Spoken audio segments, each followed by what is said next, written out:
आप ये पोस्चर देख रहे हैं जिसकी वजह से कई बार आपकी गर्दन में दर्द हो सकता है, आपकी नसें दब सकती हैं, शोल्डर में पेन हो सकता है, हाथों में नमनेस हो सकती है, कई बार कंधे से हाथ पर झंझनाहट जा सकती है, सुन्नपन हो सकता है। अगर आपकी समस्या ज़्यादा बढ़ती है तो आपको सांस लेने में भी तकलीफ हो सकती है, क्योंकि आपके लंग्स ठीक से एक्सपैंड नहीं कर पाएंगे। आपके शोल्डर्स राउंड हो सकते हैं, जिस वजह से आपको मूव करने में, चलने फिरने में तकलीफ हो सकती है।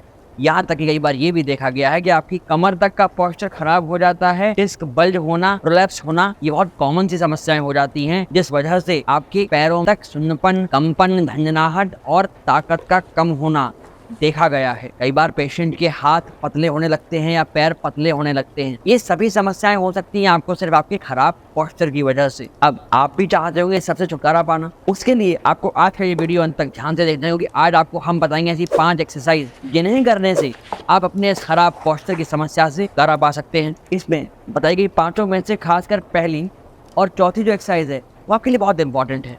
उन्हें करने से आपको इंस्टेंट रिलीफ मिल सकता है, इसलिए उन्हें ध्यान से देखेंगे और परफॉर्म करेंगे। शुरू करते हैं आज के सेशन को। चैनल को सब्सक्राइब कर लीजिए और बेल आइकन को भी प्रेस कर दीजिए। मैं हूं आपका फिजियोथेरेपिस्ट न्यूट्रिशनिस्ट डॉक्टर अभिनव चतुर्वेदी, प्राणिक हेल्थ केयर, आगरा से। अब शुरू करते हैं एक्सरसाइज नंबर 1। आपको उसके लिए चाहिए होगा एक रेजिस्टेंस बैंड, क्योंकि आपका पोस्चर खराब हो रहा है, हम्प बैक हो रही है, आप आगे झुके हुए हैं। ऐसे में आपके जो चेस्ट की मसल्स हैं, जो पेक्टोरल मसल्स हैं, ये टाइट हो जाती हैं, स्टिफ हो जाती हैं, और आपकी जो अपर बैक की मसल्स हैं, रम्बॉइड हो सकती हैं, टेरेस हो सकती हैं, वो लूज और वीक हो जाती हैं। तो आपको क्या करना है, आपको इन टाइट चेस्ट मसल्स को अनलॉक करना है और अपनी बैक मसल्स को, या कहें तो अपर बैक मसल्स को स्पेसिफिकली स्ट्रेंथन करना है। इसके लिए आप जब इस बैंड को लेंगे तो आपको इसे धीमे धीमे ऊपर लेकर जाना है, इस प्रकार से। मगर उससे पहले कोर मसल्स को टाइट करेंगे ताकि आपका बैलेंस बना रहे। कोर को टाइट करके ब्रीथ इन करते हुए, अर्थात सांस लेते हुए, इस रेजिस्टेंस बैंड को ऊपर लेकर जाइए और आप पाएंगे कि आपका चेस्ट ब्रॉडन होगा, आप ऊपर देखेंगे इस प्रकार से। ऐसे में आप जब ये मूवमेंट परफॉर्म करेंगे तो आपके चेस्ट की मसल्स ओपन होंगी, उनमें स्ट्रेच आएगा। आपकी जो अपर बैक की मसल्स हैं उनमें दबाव आएगा, वो जो वीक हैं उनमें स्ट्रेंथ का आपको एहसास होगा। और हमने आपसे कोर टाइट करने के लिए क्यों बोला, उसकी वजह ये है कि आप जब कोर टाइट करोगे, आप हाथ को ऊपर लेके जाओगे तो आप पाओगे कि आपका बैलेंस बना हुआ है, नहीं तो आपका बैलेंस बिगड़ेगा, आप गिर भी सकते हैं। एक बार साइड ऑन व्यू से भी देख लीजिए। आपका ये ख़राब पोस्चर, आपने बैंड को लिया, सांस को लेते हुए, कोर टाइट करते हुए आराम से ऊपर ले गए और हाथों को आउटस्ट्रेच कर रहे हैं। ऐसे में आपका सर भी पीछे जा रहा है, तो आपकी ओवरऑल जो बैक है वो भी इन्वॉल्व हो रही है, चेस्ट की जो मसल्स हैं उन्हें अनलॉक करते हुए। आशा करता हूँ आपको ये एक्सरसाइज ठीक समझ आई होगी। अब आप वीडियो को पॉज करके ये एक्सरसाइज एक बार परफॉर्म करके देख लीजिए। उससे पहले ये वीडियो को लाइक अभी कर दीजिए। आगे बढ़ते हैं, अब करते हैं एक्सरसाइज नंबर 2। इसके लिए आपको क्वाड्रपेड पोजीशन में आना होता है। अब ये एक्सरसाइज करनी है आपको अपनी मसल्स की स्ट्रेंथनिंग करने के लिए। ये है 4 पॉइंट पोजीशन, या जिसे हम कहते हैं क्वाड्रपेड पोजीशन। इसमें दोनों हाथ ग्राउंड से वर्टिकल रहते हैं, दोनों थाई बोन ग्राउंड के वर्टिकल रहती हैं, और हाथों और पैरों में एक रेक्टेंगल अर्थात समान अंतर रहता है। अब आप क्या करेंगे, आप अपने सीधे हाथ को लेंगे, उल्टे हाथ के अंदर से लेकर जाएंगे कुछ इस प्रकार से, और वापस आएंगे। अभी एक्सरसाइज का आधा पार्ट हुआ है। इसमें आप अपनी पूरी स्पाइन को ट्विस्ट करेंगे, जो भी स्टिफनेस आ रही है उसे लूजन करेंगे, और जो अपोजिट ग्रुप है उसकी स्ट्रेंथनिंग होगी। इसके बाद आपको अपना हाथ, जो सीधा हाथ है, उसे सर के पीछे रखना है। आराम से बैलेंस को बनाते हुए एल्बो को ऊपर लेकर जाएंगे टुवर्ड्स द सीलिंग। आपको अपनी कोहनी को छत की तरफ लेकर जाना है। ऐसे में जब आप ये मनूवर करेंगे तब आपकी जो अपर बैक की मसल्स हैं उनकी स्ट्रेंथनिंग होगी। ख्याल ये रखेंगे ये एक्सरसाइज परफॉर्म करते में कि किसी भी समय आपका बैलेंस नहीं बिगड़े। अगर हो सके तो ज़मीन पर ये एक्सरसाइज करिए, किसी मैट पर ये एक्सरसाइज करिए, क्योंकि फ्लोर स्लिपरी हो सकता है। इसलिए कोशिश ये करेंगे कि नॉन स्लिपरी पोजीशन में आकर नॉन स्लिपरी सरफेस पर इस एक्सरसाइज को परफॉर्म करेंगे। ऐसे में जिन्हें अगर घुटने में दर्द है या हथेलियों में दर्द है, कलाई में दर्द होता है, वो इस एक्सरसाइज ज़्यादा परफॉर्म नहीं करें। आपको ब्रीदिंग नॉर्मल रखनी है एक्सरसाइज को परफॉर्म करते हुए, ये खास ख्याल रखेंगे। अगर अभी भी कोई दुविधा है तो हमें अपनी समस्या कमेंट बॉक्स में भेज दीजिए। आगे बढ़ते हैं, आप शुरू करते हैं एक्सरसाइज नंबर 3। इसके लिए आपको प्रोन लाइन में लेट जाना है। अब जो एक्सरसाइज आपको हम बता रहे हैं, आप इसे परफॉर्म कर सकते हैं ब्रेकफास्ट के पहले मॉर्निंग टाइम में और डिनर के पहले इवनिंग टाइम में, क्योंकि आप अपने पेट के बल लेट रहे हैं, इसलिए बहुत इंपॉर्टेंट है कि आपका पेट खाली हो, भरा हुआ नहीं हो। दूसरा, आप इस एक्सरसाइज को परफॉर्म करते में अपनी सांस को बिल्कुल भी रोकेंगे नहीं। At any given point of time आपकी ब्रीदिंग एकदम नॉर्मल चलते रहनी चाहिए। आराम से लेट जाइए बेड के ऊपर, हाथों को सामने सीधा कर दीजिए। अब आप सांस लेते हैं, हाथों को आराम से ऊपर उठाएंगे, पैरों को ऊपर उठाएंगे, वापस आ जाएंगे, फिर हाथों को उठाएंगे ऊपर, रोक के रखेंगे। जब आपके हाथ पैर पूरी टॉर्सो हवा में है, तब आपकी ब्रीदिंग एकदम नॉर्मल चलनी चाहिए। किसी भी तरह का कोई झूला आप नहीं झूलेंगे, आराम से जाइए, रिलैक्स हो जाइए। किन्हीं भी दो मूवमेंट के बीच में आप ख़ास ख्याल रखेंगे कि आप अपनी सांस को रोकें नहीं, इससे आपकी सांस फूल सकती है, दम घुट सकता है, आपको परेशानी हो सकती है। इसे नॉर्मल होकर आराम से करिए, रिलैक्स होकर वापस आइए। तकलीफ़ लगती है, एक बार दोबारा सांस ले लीजिए, रिलैक्स हो जाइए, फिर इसे परफॉर्म करिए। सेकंड, इसका एक पार्ट और हो सकता है, एक मॉडिफिकेशन, अपने हाथों को साइड में रख लीजिए और अब आप आराम से एक सुपरमैन पोज में ऐसे अपने हाथों को विंग्स की तरह फैला सकते हैं। वापस आ जाइए, फिर से अपने हाथों को, पैरों को, अपर टॉर्सो को ऊपर लेकर जाइए, सुपरमैन पोज में होल्ड करिए 5 से 10 सेकंड, वापस आ जाइए। आपको ये परफॉर्म करनी है एक्सरसाइज इनिशियली 5 सेकंड के होल्ड में 10 बार सुबह शाम। थोड़े दिनों बाद आप इसे 10 सेकंड होल्ड के साथ कर दीजिए, सुबह शाम 10-10 बार करेंगे और इसके आप 3 से 4 सेट्स कर सकते हैं इजीली। आशा करते हैं आपको यहाँ तक की एक्सरसाइज समझ आ गई होगी। बहुत ही सिंपल एक्सरसाइज है, आप इसे आराम से परफॉर्म कर सकते हैं।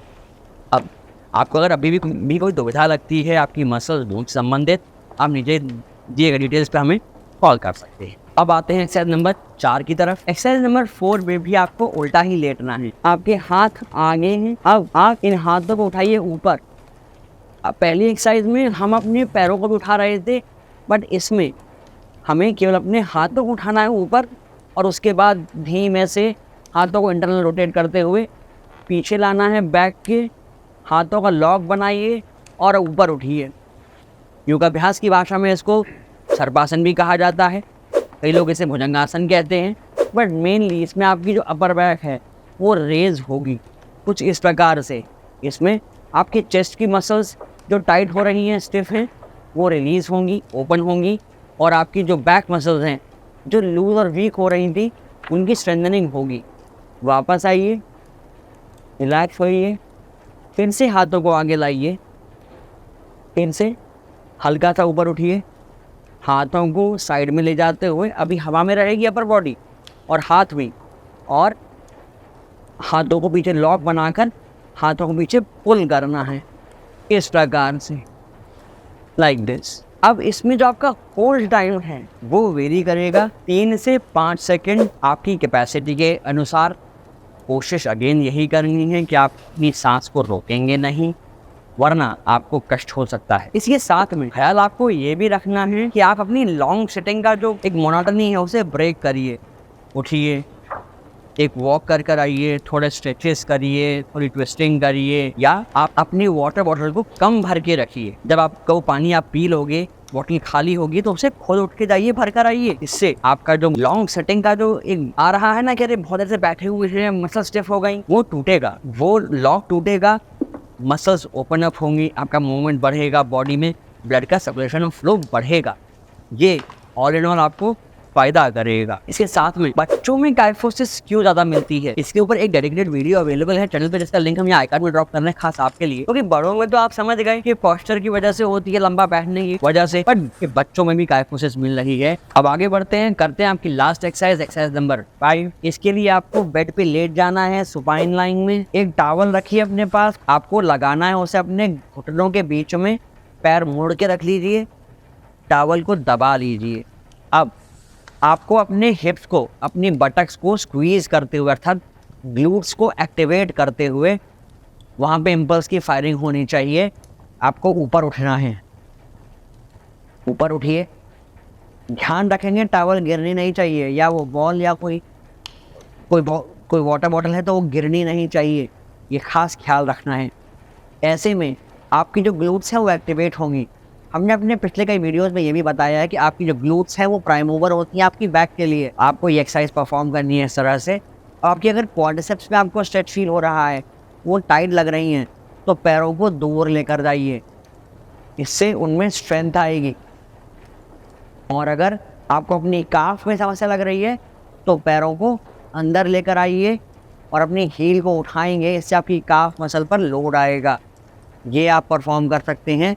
और इसका एक और वर्जन होता है, आप टॉवल को रख दें, आपकी कमर ऊपर है, अब अपने एक पैर को ऊपर लेकर जाइए, वापस लाइए, फिर दूसरे पैर को ऊपर लेकर जाइए और वापस आइए। इस सारे प्रकरण में आपका जो पैर नीचे है उसके एड़ी और पंजे ग्राउंडेड रहेंगे।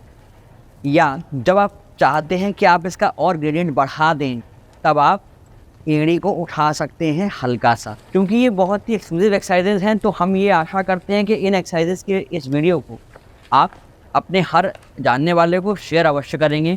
क्योंकि अगर आप ये वीडियो देख रहे हैं तो आपको भी कहीं ना कहीं पॉस्चर रिलेटेड समस्या रहती है। इसके साथ साथ कुछ चीज़ों का प्रिकॉशन आपको हमेशा रखना चाहिए, जैसे आप ज़्यादा वेट कैरी ना करें। आप अगर भारी बैग लेके चल रहे हैं तो एक भारी बैग के बजाय 2 सेम वेट के बैग को लेके कैरी करें, जिससे आपकी बॉडी में राइट और लेफ्ट में वेट बैलेंस पे बना रहे। अनइवन सरफेस पे चलते वक्त ख्याल रखें कि आपको झटका नहीं लगे, नहीं तो कई बार क्या होता है आपकी पेल्विस पे झटका आ सकता है, जिस वजह से आपके नेक तक पेन हो सकता है। लॉन्ग सेटिंग आवर्स से बचे, जैसा हमने अभी कहा था। ऑफिस एर्गोनॉमिक्स बहुत इंपॉर्टेंट है। आपके सिस्टम की हाइट कैसी है, आप आगे झुक तो नहीं रहे हैं। आप में से कई लोग अगर चश्मा लगाते हैं हमारी तरफ, तो ख्याल रखिए आपको सिस्टम के पास नहीं जाना, आपको बुक के पास नहीं जाके पढ़ना, आपको उसे अपने पास लेकर आना है सामने की तरफ। या अगर आप सेलफ़ोन यूज़ कर रहे हैं तो आगे झुकिए नहीं, सेलफ़ोन को अपने सामने लाइए, आराम से यूज़ करिए। इससे आपकी मसल्स पे अनवांटेड अनड्यू फोर्स नहीं पड़ेगा, उनमें तनाव नहीं आएगा, वो पेन नहीं करेंगी, स्टिफ नहीं होंगी, अंततोगत्वा वो रप्चर नहीं होंगी, जिस वजह से आपकी डिस्क भी प्रोलैप्स नहीं होगी, नाना प्रकार की आपको समस्याएं नहीं होंगी। फॉर एग्जांपल, हाथों में झंझनाहट होना, उंगलियों में नमनेस होना, मसल्स का वीक हो जाना, पैर कपकपाना, ब्रीदिंग प्रॉब्लम, इन चीज़ों से आप बचे रहेंगे। तो कोशिश करिए कि आप अपने पॉस्चर को अच्छा रख सकें, जिससे आप स्वस्थ रहें। क्योंकि जब आप रहेंगे स्वस्थ, तभी रहेगा ये हेल्दी इंडिया। और इस चैनल को सब्सक्राइब करना ना भूलें, जिससे आने वाले वीडियोस के नोटिफिकेशन आपको समय से मिलते रहें। और हाँ, बेल आइकन को अवश्य से प्रेस कर दीजिएगा, ताकि आप नोटिफिकेशन समय से पा सकें। आपको नेक में हम्प क्यों बन जाता है, हंचबैक क्यों होती है, उसमें क्या एक्सरसाइज करनी चाहिए, उसके लिए ये राइट वाला वीडियो जाकर देखिए। और सोने का तरीका कैसा होना चाहिए इस खराब पॉस्चर में, उसके लिए लेफ्ट वाला वीडियो जाकर अभी देखिए।